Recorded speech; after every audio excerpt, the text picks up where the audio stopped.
टुनटुनी नाम की चिड़िया अपने घोंसले में 5 अंडा दे रखी थी।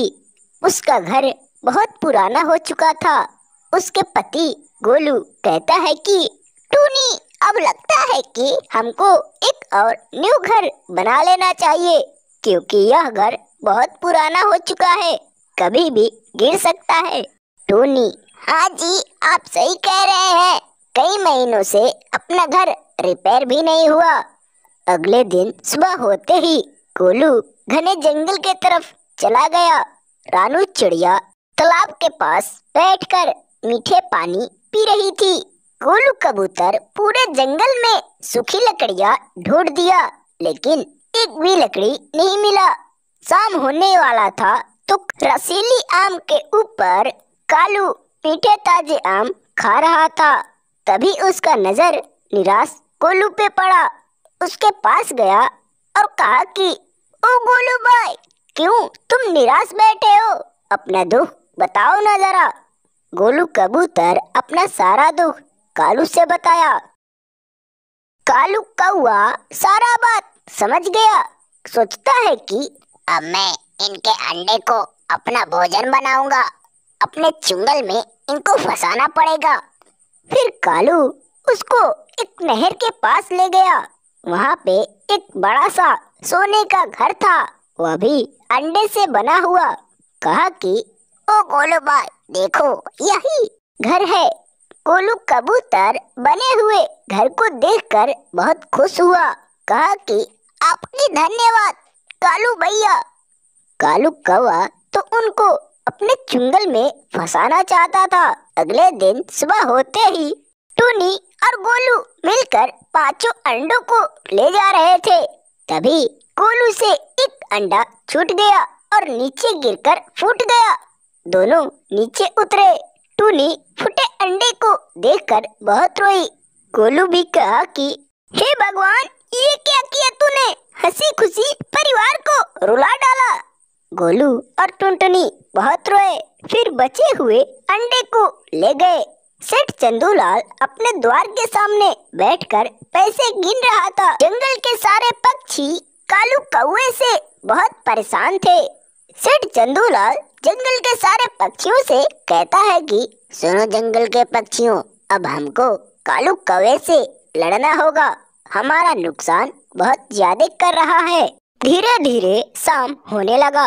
अगले दिन जब सुबह हुआ तो गोलू और टुनटुनी दोनों एक साथ घने जंगल की तरफ दाना चुनने निकल पड़े। इसको चल जाने के बाद कुछ ही समय में ये दोनों घर आए। चिड़िया अपने अंडे की तरफ देखी तो सारे अंडे फूट चुके थे। रो पड़ी और गोलू भी। हे भगवान, अब कितना परीक्षा लेगा इन गरीबों से? एक अंडा तो पहले ही फुड़वा दिया, जो बचा था वह भी फूट गया। टुनटुनी और गोलू दोनों एक साथ बहुत रोए। इनका अंडा फूट चुका था। जादुई पेड़ से पके हुए आम टुनटुनी चिड़िया तोड़ रही थी। उसी रास्ते से लालची कौवा जा रहा था। टुनटुनी को आम तोड़ते हुए देखा तो बोला कि ओ टुनटुनी, इन आमों को बेचोगी? टुनटुनी चिड़िया तुरंत कही कि नहीं भाई, मैं इन आमों को नहीं बेचूंगी। कालू कौवा वहाँ से चला गया।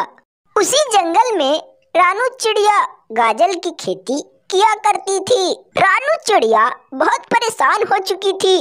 अपने पड़ोसी लूसी से कहती है कि बहन, तुम्हारा पति हर रोज मेरा गाजर। फिर लूसी: हाँ तो इसमें मेरा क्या गलती है? बिना कुछ कहे रानू अपने घर आई। पके हुए आमों को टुनटुनी रोते हुए घने जंगल की तरफ चली गई। पूरे रात कष्ट सहने के बाद सुबह हुआ। सेठ चंदूलाल अपने घर को मजबूत बना रहा था। टुनटुनी चिड़िया उड़ते हुए उसके पास गई। कही कि भैया, मेरे घर को किसी ने तोड़ दिया है, थोड़ा जगह मिलेगा क्या? सेठ बोला कि हाँ क्यों नहीं बहन। इधर गोलू कबूतर बहुत सारा पके हुए आम तोड़ ले गया। उस टोकरी में भरकर ले जा रहा था। कालू कौवे को देखकर बोला कि भैया, पके हुए आम चाहिए क्या? कालू कौवा देखते ही खुश हो गया। कहा कि हाँ हाँ चाहिए, ये लो पैसे। पैसे लेकर गोलू वहाँ से चला आया। अगले दिन टुनटुनी सुबह के टाइम अपने पेड़ पे आई। देखती है तो सारा आम खत्म हो चुका था। जादुई आम का पेड़ कहता है कि टुनटुनी, तुम चिंता मत करो, अभी सारा फल आ जाएंगे। अगे टुनटुनी चिड़िया खुश हो गई। यह खबर सेठ चंदूलाल के पास गया। फिर सेठ गोलू के घर पहुंचा। कहा कि ओ गोलू, तुम क्यों रानू चिड़िया उन पैसों से अपना घर चला लेना। इन दोनों को बातें करते करते शाम हो गया। टुनटुनी अपने घर चली गई। अगले दिन सुबह होते ही कालू कौआ अपने दुकानों पे अच्छे अच्छे फल बेच रहा था। इधर टुनटुनी चिड़िया घने जंगल से होकर पेड़ के पास गई। कहती है कि हे जादुई पेड़, 2 टोकरी आम दो।